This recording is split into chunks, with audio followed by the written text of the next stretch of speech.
There was this young man who invested using a Roth IRA. His Roth IRA purchased Super Bowl tickets, okay? Now, if he had used those Super Bowl tickets personally, it would be a prohibited transaction. He would have had personal use of the asset, but he didn't do that. All right, so that's barrier number one out of the way. You can't have personal use of your assets. Hello, everyone, and welcome back to another episode of The Freedom Blueprint. I'm Adrienne Green, and today we are here with Kaaren Hall. Thank you so much for being here. Hey, thank you, Adrienne. Really appreciate it. Now, Kaaren is amazing. I've known her for years. I remember the first time I heard her speak about some of the stuff she's going to share with us here today. She is a real estate investor herself. She is the author of the BiggerPockets book on self-directed real estate investing. And she is going to talk to us today about her experience and also these self-directed IRAs or STIRAs. So it's going to be a lot. It's going to be amazing. So make sure you listen to the whole thing. And let's start at the beginning. So Kaaren, how did you get involved with real estate investing in the first place? Yeah, real estate investing. I mean, don't we all kind of eventually make our way there in some way? Well, first, I was a radio announcer for 17 years, right? And then I made the logical transition to real estate, like everybody, right? So that's what I did. I got a real estate license while I was working at a radio station. And I was also simultaneously managing an apartment building. So I was doing all these things at the same time. So was doing that. And then life went on and so forth. And I went from that to mortgage loan servicing, which I did for a number of years while I was the trailing spouse while we were moving and growing and all this. We moved to California 26 years ago we're in Irvine. Then I got into loan origination. And that was, that's boiler room, coffee is for closers, right? And so I learned a lot about that in, the industry, but not just sales, which was, there, but about how other people are getting wealthy. And because you're looking at their 1040s, you're looking at all their tax forms and how are they doing it? And so while we're underwriting loans, we're looking like, that's interesting. It's almost always real estate. Then understanding that, I'm having 3 real estate licenses in Washington, Texas, and California, understood real estate, understood loans. And it was the perfect segue into self-directed IRAs because this is what our account holders invest in, is essentially real estate, other things too, but mostly real estate based assets, So it gave me a great base of knowledge to do this. So I worked for another company and 2 years later went off on my own, started uDirect. And now we have like $1 billion under management, so we figured it out. I love this. It definitely speaks to your depth of experience in various fields and how you ended up where you are. I love we all take kind of a winding road to get there, right? Somebody's listening and they're like, okay, this woman's really into like self-directed IRAs and she's talked about how it builds wealth. For somebody who doesn't know about SDIRAs yet, what is that? Right. It can confuse people. I did a podcast recently and people blew their minds that you can do this.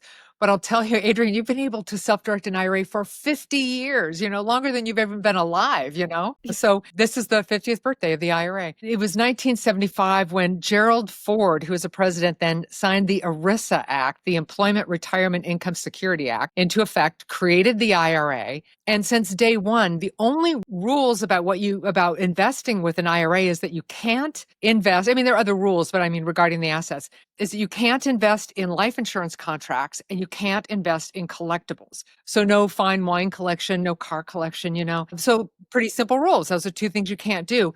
The IRS didn't say, you can self-direct this thing. They didn't say what you can do. Right. So Wall Street got a hold of this. All the financial advisors got a hold of this. They were stockbrokers then and brought that or used that vehicle. It's like a basket that holds money or a bucket for money for retirement dollars and said, hey, put this in mutual funds. And of course, then the industry evolved and we have Ks at work that when we leave are going into IRAs.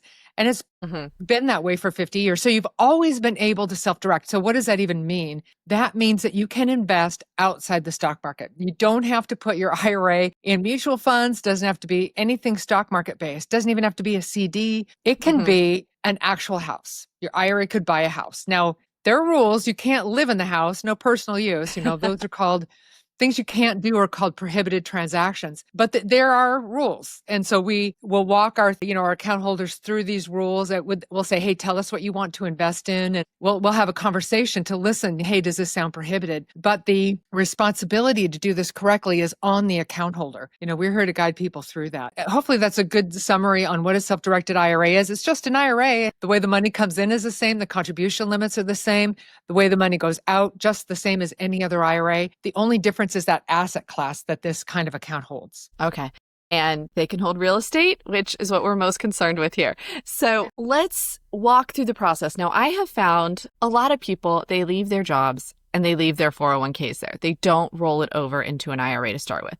So if we've got listeners out there who are like, hey, I have a W-2 that I left before and my 401k is just sitting there in whatever, like mutual funds or I chose then. Can you walk through the process if they're like, oh my gosh, I could invest this in real estate, which I know and love more. What do they do to roll it over from a 401k into a self-directed IRA? What does that look like? Well, of course, we've got it broken down into steps. We do this hundreds of times a day. So what they do for a rollover from a previous employer plan is they open an account first. I mean, that's what you have to do. Open the account. Takes 10, 15 minutes. We have a digital application on our website. Super easy. But now the account's open.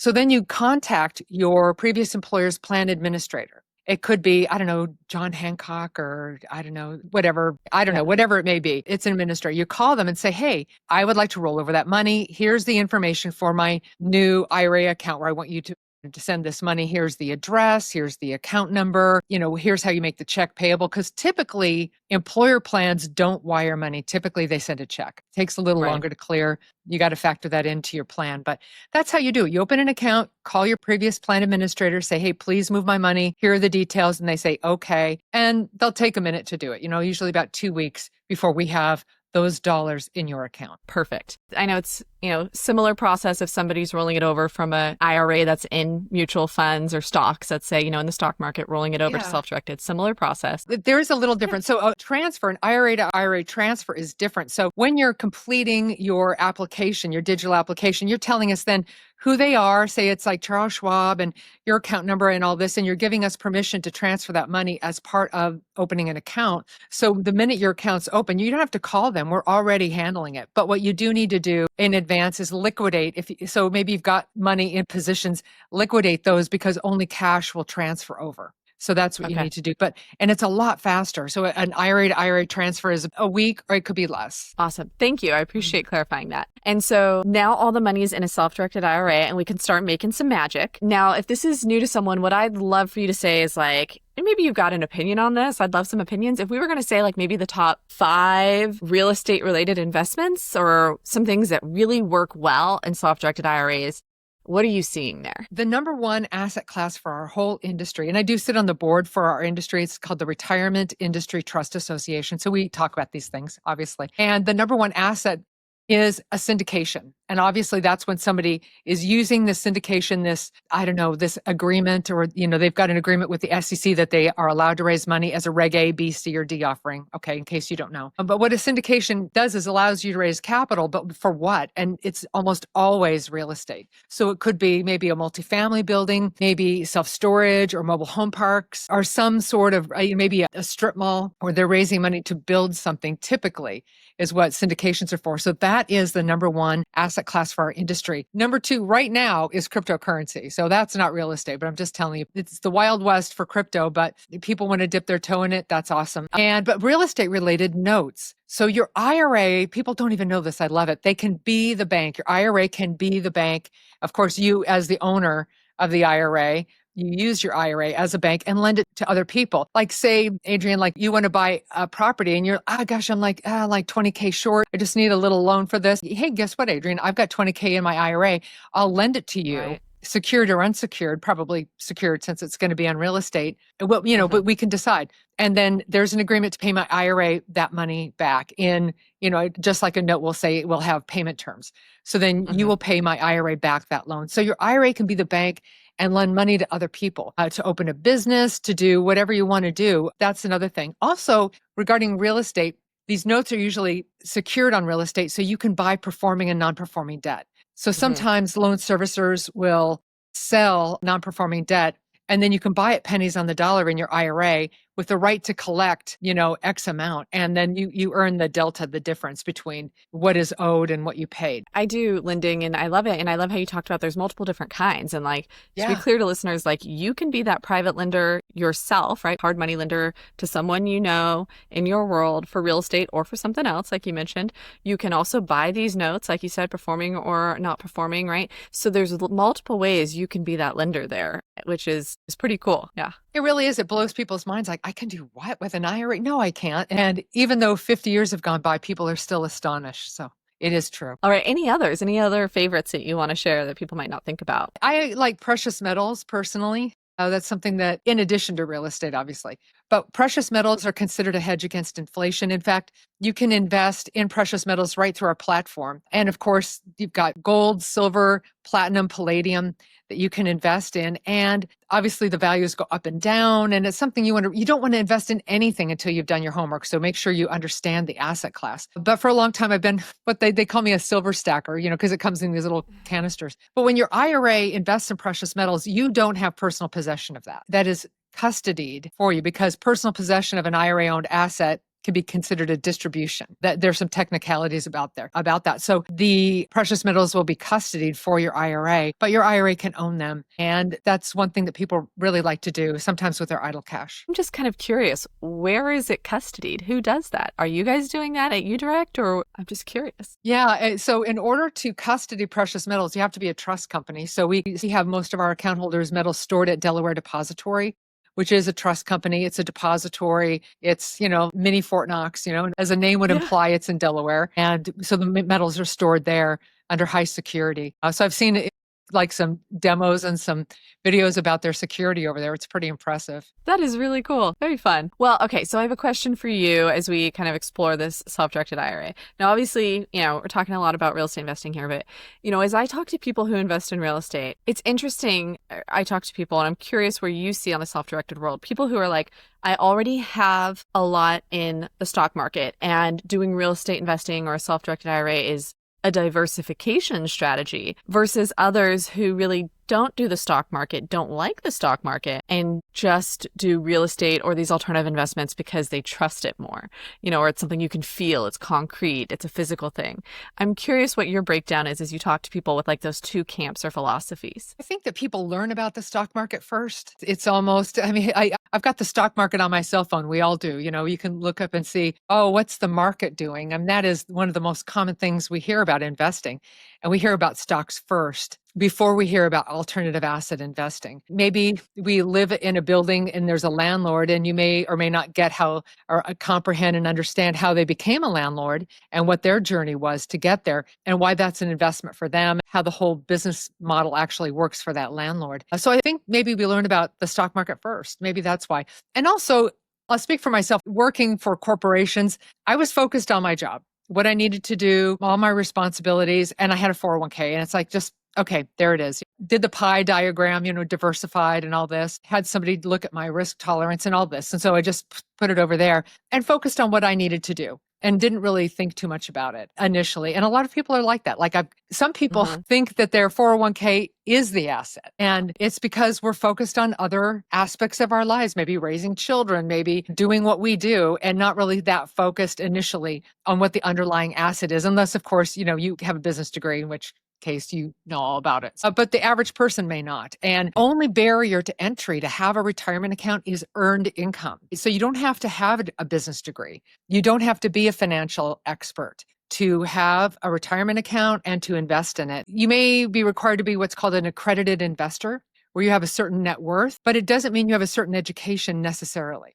So this is something that we learn as we start asking ourselves, how can I build wealth? And we start asking questions. And if you're like my kids, you go on YouTube, and you YouTube it, and then you're an expert. You got a PhD in about like 3 days. So this is what we can do now. Right. And this will be on YouTube for future people searching about self-directed IRAs and real estate investing. So we will be a part of those people's PhDs. Like, what's more important than taking care of yourself and making sure that you have enough money to just keep going in the future? Right. Yeah. And not having to work until the day you die. Right. Yeah. Love it. So People love to hear other people's stories. So I would almost say, can we start off with some crazy stories from examples of SDIRAs? I'm sure you have some, and we'd love to hear something crazy. I do. You open this up. So I'm going to share with you. And if you go to our website, which is the letter U, uDirectIRA.com, look at our blog, and there's an article about this in there. But I did this on a podcast.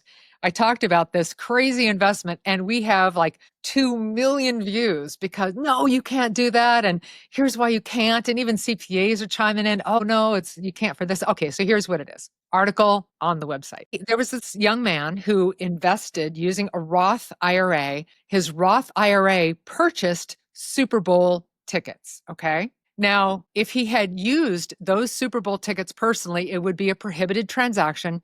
He would have had personal use of the asset, but he didn't do that. All right. So that's barrier number one out of the way. You can't have personal use of your assets. His IRA acquired the tickets and then he resold them at a profit. The Roth IRA received that profit and it's growing tax-free for life, right? Like, what? No, you can't do that. Because it would UBIT tax. That's a business. No, it's not. There's a tax called UBIT, unrelated business income tax, that sometimes an IRA needs to pay. In order for it to be UBIT, you would have needed to be continuous and ongoing, like that was his business.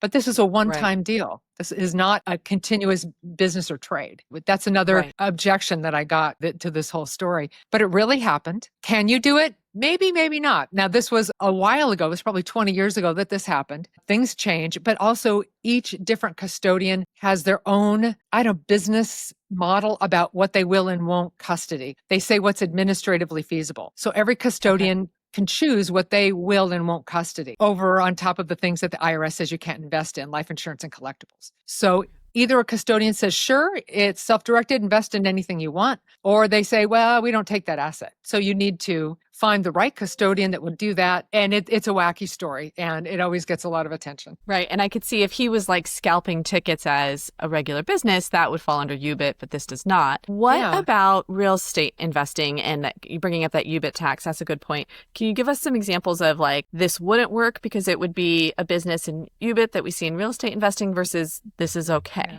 Well, I should point out that UBIT is allowed. It is allowed. It's just a tax. So a prohibited transaction is what you can't do. And it's an important distinction because a lot of people need to know this, but this tax is simply a tax. And you can do it. You can be taxed if your IRA is engaged in an active business. Okay. That is allowable. But what you can't do is prohibited. For example, your IRA buys a house. You're not going to go live there. It has to be a rental property. And the disallowed people, the ascendants and descendants, they can't live there either. So your parents and grandparents, you and your spouse, children and grandchildren aren't going to have personal use of that asset. Another way that this comes up, these prohibited transaction rules, when I'm speaking to a bunch of people raising capital like GPs, general partners, they'll say, well, can I use my IRA to invest in my deal? Well, the answer is no. And it's for two reasons. One, because as a general partner, you're earning profit. That means you would receive personal benefit from that deal. Prohibited transaction. And number two, you're what's called offering services to the plan. As a general partner, you're making all the decisions. So you're offering that service to the plan. So that would really be two prohibited transactions there. And when a prohibited transaction happens,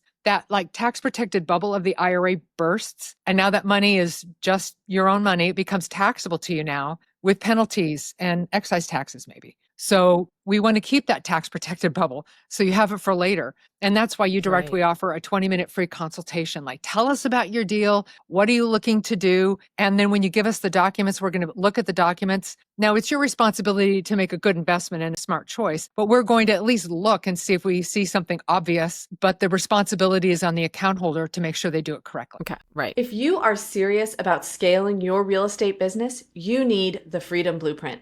This free guide breaks down the 10 essentials every investor must have to grow profitably while reducing stress. It's a proven roadmap to running your portfolio like a business, so you can stop working 24/7 and start building real wealth. Get your free copy now at adriennegreen.com or check the link in the show notes. That is a good explanation of prohibited transactions versus UBIT. Now, here's my question. What is the tax rate for UBIT? Like, is it flat? Does it vary? What does that look like? It does vary. And you want to discuss this with your tax advisor. Let me point out too, as an investor, you need a good tax person and you need a good attorney to look at your contracts and a tax person to help you write these things off. So talk to them about the tax rate, but it varies between 17 and 37%. So it's the same rate as a trust rate. And if you are a rule book person, jot this down. So jot down irs.gov, that's the IRS's website, and publication 598. And it talks all about UBIT, which is investing in an active business, and UDFI, kind of a twin tax. It's a tax when your IRA has an asset and your IRA makes money because that asset has leverage with it. Okay. Which would be like if you got a mortgage or something in addition, right? Yeah, and it wouldn't just be any mortgage. It would have to be a non-recourse loan, a special loan. You don't just go to the bank and grab it. It would be a special kind of loan made to the IRA and not to you as a person. Yeah. Right. Yeah, and those can be not a whole bunch of mortgage lenders out there that'll do those non-recourse loans that you can use in that self-directed IRA, but there are some, right? Well, you know what? I have a list of non-recourse lenders. If anybody wants it, just hit me up at info@uDirectIRA.com. And not a list of companies we endorse, but just because it's hard to find them. So it's for convenience. But we'll shoot you that list. And you can call them up and ask them all kinds of questions about your deal and see how that goes. Right. Now, for people who aren't doing lending or syndications right now, for people who are more like, I buy a rental, I buy a long-term rental or something like that, can we get into, as we, have the last few minutes here, kind of talk about the nuances of what that could look like if somebody wanted to, physical assets, flip a house or buy a long-term rental or a short-term rental? Like, what does that look like within a self-directed IRA? Is it a good fit? Is it not? How can they make it work if they, want it to? What does that look like? Right. Well, first you're going to underwrite the deal yourself. You're going to take a look at all the issues that you're going to look at that make you want to buy that property. But say you've done that homework and now you've got this property and you have money in a retirement account. Now, if you have 100% of the money or you really want a little more because you're going to have to, there'll be expenses and you can just buy this property without taking a non-recourse loan, great, that's awesome. If you need a non-recourse loan, you go get one. So here's the thing. So you find the property, you give us the documentation, which is the offer to purchase. From your IRA will disperse the earnest money and closing costs will disperse the money at closing. Fund you record, you get your keys, your tenants move in, and now your IRA owns a property. So what happens now? That's what's important, is that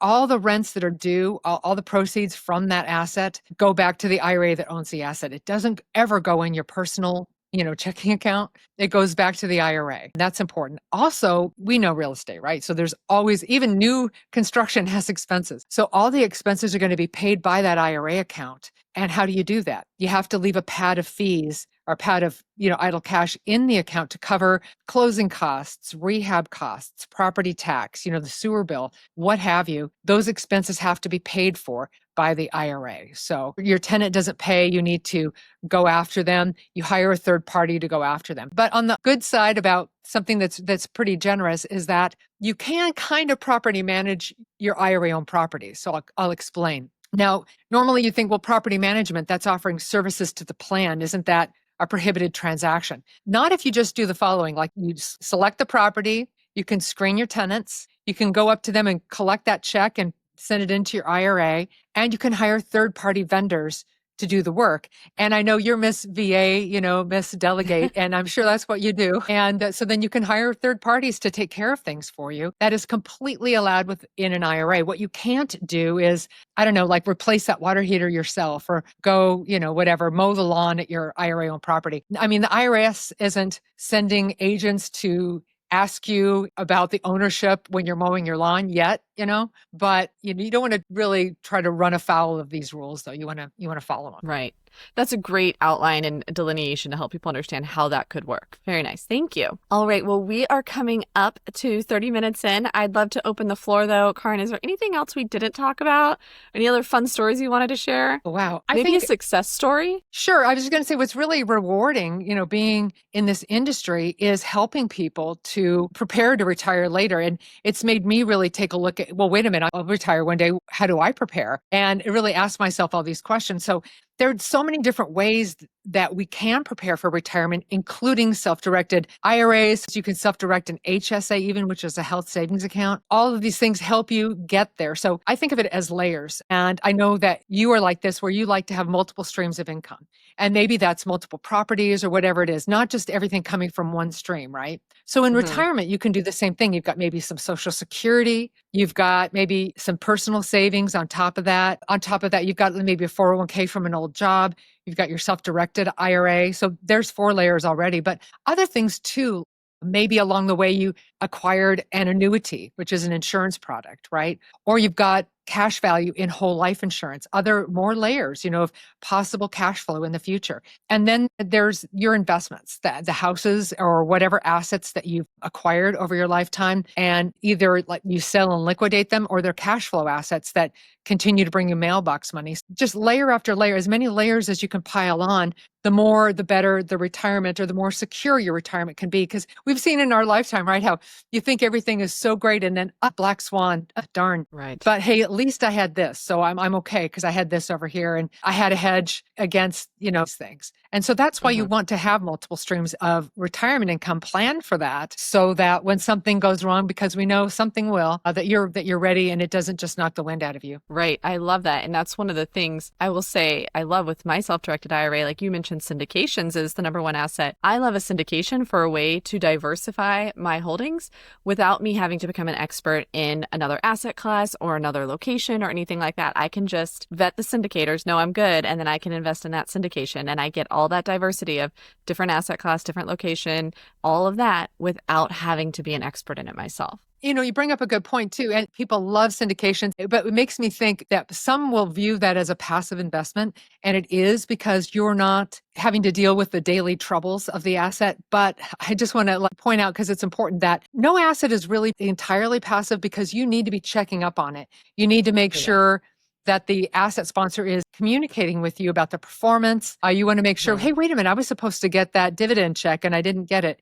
You just need to be following up with that asset sponsor. So you don't just set it and forget it. I have a good friend that I was talking to her recently, and that's what she thought that she had. Anyway, it didn't go well. So it's not passive. Follow up with your asset sponsor. Make sure that you're holding them accountable to what they promised you. That's a really good point, because Kaaren, I found a general rule is the more somebody wants to press the easy button, the more it can come back to bite them, let's just say. And so if we don't have that expectation, if we know, hey, there's going to be some work involved, just sets us up for more success, for sure. Well, we are going to wrap or jump into our final 3 questions. I'm excited for what your answers will be, because you are so wise and experienced, Kaaren.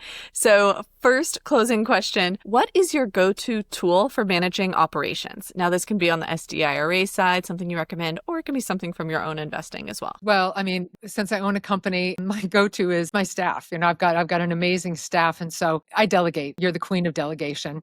So you totally get that. So you've got to delegate. Not one person can do everything. In fact, I just recently finally hired a personal assistant to help me with some things. And I can't believe I've gone this long without one, but I like to do things myself. Don't we kind of like to do that? And I finally had to let that one go too. So now I've got someone helping me, but you've got to delegate. That's the best thing. But also we have platforms. We have 2 really robust platforms that we work with. One is internal, and it's a way that we communicate with each other in the company. We started out as a spreadsheet. Now it's a really robust program. And with the way we interact with our trust company is another beautiful platform, and we call it the business platform. And so we've got electronic platforms that really, really help us run operations. Very, very much so. There was so much wisdom in just that response, like the importance of the people and the importance of the technology, which is like, those are 2 of my pillars. So I'm like, yes, I'm here for that, Kaaren. What's the piece of advice you would give to your younger self when you were starting out? I don't know. Maybe don't worry so much. It'll work out fine. You don't know that in the moment.